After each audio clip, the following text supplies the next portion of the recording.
Bienvenue dans Terrienne, l'actualité sur la condition des femmes dans le monde. Voilà une expression que l'on dirait venue d'un autre temps. Et pourtant, on continue encore aujourd'hui de perpétrer l'image de la vieille fille.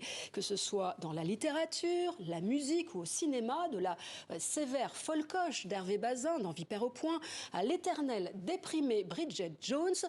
Pourquoi, depuis toujours, une femme célibataire et sans enfant se retrouve-t-elle mise au banc de la société?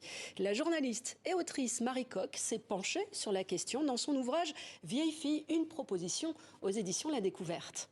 Comme on a du mal à comprendre une vie sans mari et sans enfant, on va du coup, en forme de vengeance, on va lui attribuer comme ça toute une série de caractéristiques plus ou moins honteuses. On va la décrire comme quelqu'un d'avare, comme quelqu'un de moche. On va souvent décrire les vieilles filles comme des filles moches, comme des filles qui se négligent, comme des filles qui n'ont pas le goût de la vie. Donc souvent, elles ont le corps très sec parce qu'elles n'aiment pas la nourriture, elles n'aiment pas la compagnie des autres, elles n'aiment pas les enfants, elles sont frigides.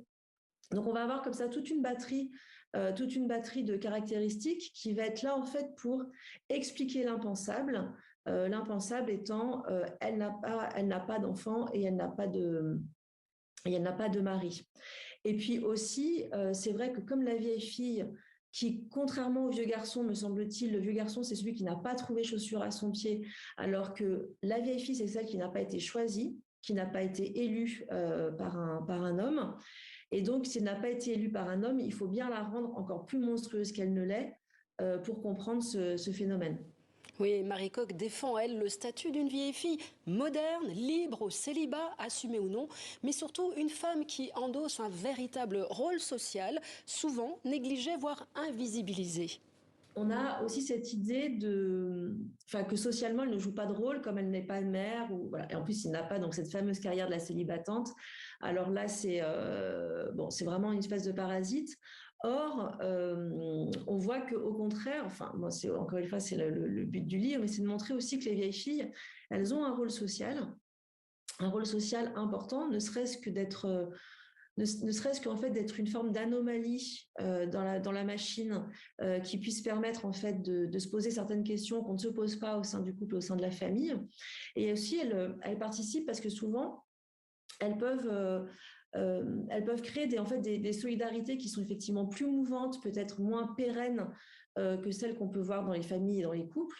Mais c'est souvent elles qui vont être, on les voit beaucoup dans les associations, ce sont elles qui sont à la charge souvent des parents malades, qui vont dépanner les copines, etc. Parce que de toute façon, on considère que la vieille fille, comme elle n'a pas de mari, comme elle n'a pas d'enfant, n'a pas de vie à soi. Voilà un dossier à retrouver sur le site internet de Terrienne, sur TV5 Monde. À la semaine prochaine.